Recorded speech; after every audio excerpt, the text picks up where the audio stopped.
Our fifth annual banquet, and as has been mentioned several times already this evening, this is more than our annual banquet, as I struggle to get this mic off so I can have a little flexibility. It's also our 10th anniversary, and we're just thrilled about that, and we're really excited about the fact that so many of you are able to join us this evening and help make this evening a special event. Now, you noticed beforehand, I know many of you did, that we have a silent auction over in the corner.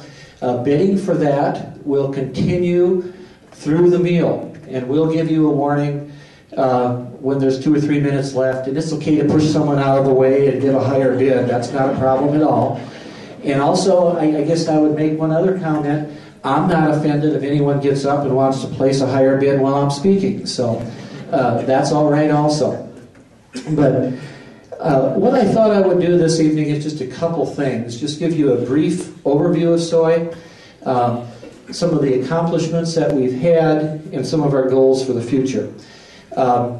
As Brooke mentioned, most of you, I think, are fairly familiar with SOY, have a pretty good understanding of what we do and how we try to accomplish that. But our mission, and it is what we hold in front of us with everything we do, is to extend God's love and mercy to Iowa's high-risk youth. That is our target. And we try to make that our guiding force with everything, without compromising our principles. Now you might ask, okay, how do you do that? Basically, most of what we do can be categorized into 2 areas. One would be mentoring. The second would be institutional ministries. With our mentoring program, it's just like it sounds. Adults are matched with young people who are at risk and need a mentor in their lives. Our adults go through a training program. They receive support while they're in the program, and then they work with the kid. All of our mentoring is community-based mentoring. We have a Mentoring Children of Prisoners program, which we have been doing for 5 years, and we just learned 2 weeks ago that we have received funding which will allow us to do that for a 6th year. And with that program, we mentor young people ages 4 through 16 who have an incarcerated parent. And there are many, many of those in central Iowa. And then we also have other mentoring programs that are just internal but community-based, where we receive referrals from area churches, from schools, from the juvenile court system, and sometimes just random phone calls expressing a need for a mentor in a young person's life. And we try to fill that. Obviously, our biggest challenge is oftentimes finding the adults who are willing to commit to the time that is necessary to become a mentor. Then the second part of what we do is our institutional ministries program, which takes place at area youth shelters and detention centers. Our primary area where we work is at Polk County Youth Services, at the Youth Shelter and Detention Center there. However, we also have regular programming that takes place at Woodward Academy. And in the past, we have had programs that have taken place at Youth Homes of Mid-America in Johnston. Like all of our programs, we're dependent upon volunteers. And we have visitation programs at those in our institutional ministries program where adults come in and visit kids. We have one-on-one visitations, and then we also have group visitations. With our one-on-one visitations, people come in on a regular basis and spend one-on-one time with a young person. And what they do during that time might be just talking, getting to know each other. It might be playing cards, shooting pool, doing crafts. It's only limited by the imagination of the 2 parties involved and the interests of the 2 parties involved. Our group mentoring involves small groups of people, typically 6 to 12, who come into the youth shelter and host parties for the kids. We host birthday parties on a monthly basis. We have theme parties. Our group mentoring organizations or group mentoring volunteers also take the kids on outings with the staff from the shelter. They might take them Christmas caroling. They might take them to a Grandview University athletic event or to an Iowa Cubs game or flooding in the winter, only limited once again by what the group comes up with as far as an idea is concerned. We also have volunteers who make quilts and donate them to us, and every kid that goes through the shelter receives a quilt.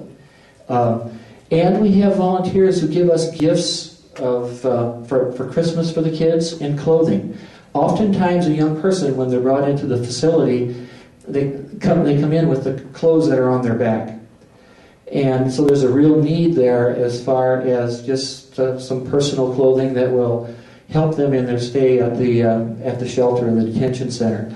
And then the final part of our institutional ministries program is our chaplaincy program, where volunteers come in on a weekly basis and lead Bible discussion groups. Those are voluntary groups because we're in a county facility, but on the average we have approximately 50 kids a week who participate in those programs, so we're excited about that. I thought you might find it interesting, considering that this is our 10th anniversary, if I would take just a minute to share the impact that we've had over the last 10 years, just to throw out some numbers at you. During the last 10 years, we've had nearly 200 mentors. We've had 328 individuals go through our mentor training program. We've had over 2,000 volunteers who have worked with us. We've had 1,852 visits at Polk County Youth Services. Now, I'm not responsible for keeping those records, but the ladies in the office do, so I know it's accurate. 1,852 volunteers. We've had 13,161 visitation contacts with kids by volunteers. We've had 2,113 kids who have attended Bible study sessions. We've had 3,230 chaplaincy contacts with kids by our volunteer chaplains.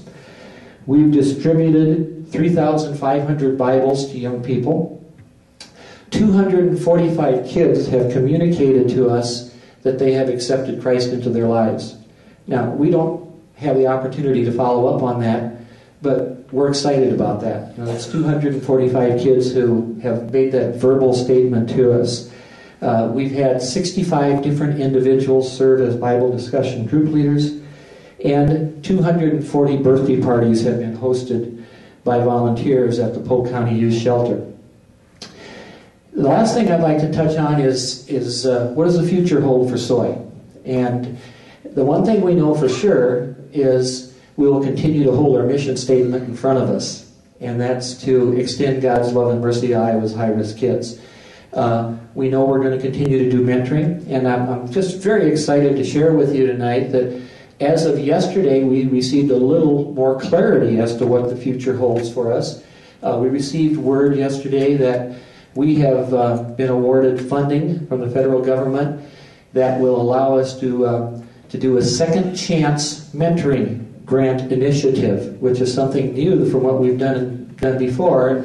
Not to bore you with the details, but basically it's going to allow us to do individual and group mentoring at Polk County Youth Services at the shelter. And then the beauty of it, there will be an aftercare portion of that where we'll follow the kids after they leave that facility. There will be a vocational component where we try to expose them to some life skills. And it's going to be a huge challenge for us, but it's also going to be a great opportunity for us in that it provides some stability as to what our future holds. So, that's just a real brief thumbnail as to who we are and what we do.